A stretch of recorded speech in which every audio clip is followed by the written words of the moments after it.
In this question, find the matrix A satisfying the matrix. Okay, so this one is the matrix A.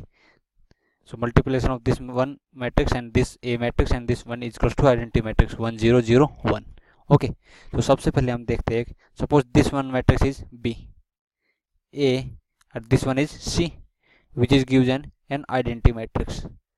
Okay, so ये identity matrix दे रही है, ठीक है।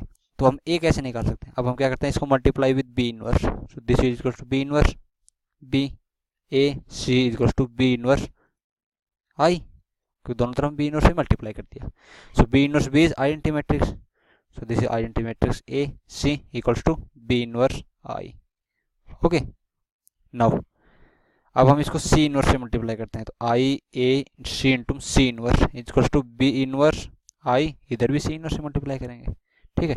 तो C into C inverse is I, so this will become A, this I A and I is A, so equals to B inverse I and C inverse.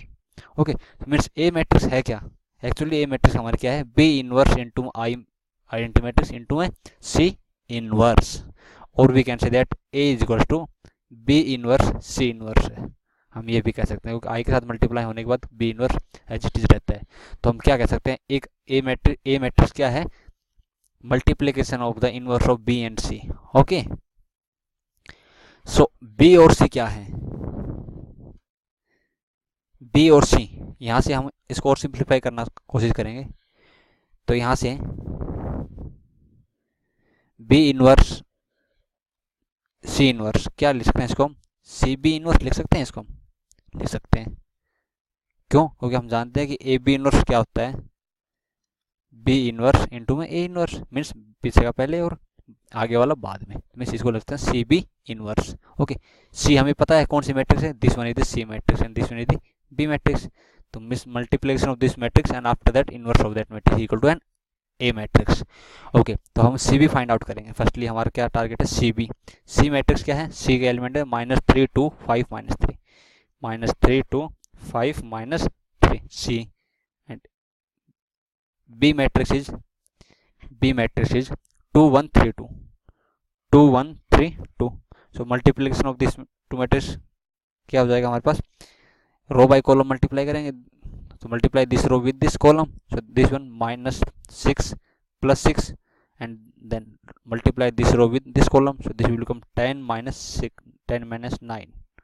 okay, now multiply this row with this column, so this will become -3 + 4 and multiply this row with this column, so this will become +5 - 6।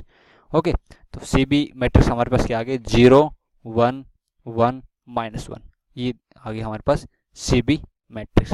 अब हमें इसका inverse निकालना है, वो हमारी क्या हो जाएगी, मैट्रिक्स A हो जाएगी, ठीक है। तो हम इसका इन्वर्स निकालेंगे। सो हमें पहले इसका एडजॉइंट निकालते हैं। एडजॉइंट ऑफ CB क्या हो जाएगा, एडजॉइंट ऑफ CB क्या आ जाएगा, दिस CB क्या है, 2/2 मैट्रिक्स है। ओके, तो इसका एडजॉइंट निकालने के लिए क्या करते हैं हम, एडजॉइंट निकालने के लिए 2/2 मैट्रिक्स का एडजॉइंट कैसे निकलता है कि इन दो एलिमेंट्स को माइनस हो जाएंगे और this one element are swap, यार ये स्वैप हो जाएंगे, ठीक है। कैसे किया मैंने, सपोज मैट्रिक्स M है, वो elements is A B C and D, तो इसका एडजॉइंट कैसे निकलेगा, इसका एडजॉइंट निकलेगा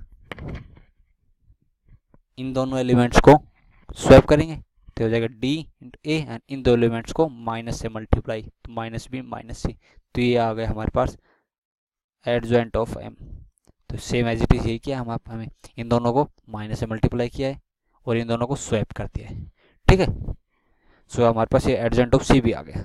अब हमें किसकी वैल्यू चाहिए, CB इनवर्स चाहिए, CB इनवर्स क्या होगा, adjoint of CB matrix upon value of this CB matrix. तो वैल्यू ऑफ CB मैट्रिक्स क्या आ जाएगी, हमें पहले CB मैट्रिक्स की वैल्यू निकालनी है। अब CB मैट्रिक्स ये है, इसकी वैल्यू आ जाएगी, यहाँ से इसको मल्टीप्लाई करेंगे 0 - 1, तो आ जाएगी 0 - 1 = -1। सो अब हम CB इनवर्स निकाल सकते हैं। CB inverse comes out to be -1 of adjoint CB। Adjoint CB क्या है, -1 -1 -1 0, ये हमारे पास एडजॉइंट ऑफ CB है, ठीक है। तो CB इनवर्स आ गया हमारे पास, माइनस से मल्टीप्लाई करते हैं, देखो 1 1 1 and 0, this is the C B inverse, और सी बी इनवर्स ये है तो हमारे पास ए क्या था, A is equal to C B inverse, so this is equal to A. Okay, तो हमारे पास मैट्रिक्स ए आ गई, क्या आ गई, मैट्रिक्स ए इज 1 1 0 नहीं 1 1 1 0। Okay, this is the matrix A. Okay, so this is the answer for this question. Matrix A comes out to be whose elements are 1 1 1 and 0. Okay, so this is the answer for this question.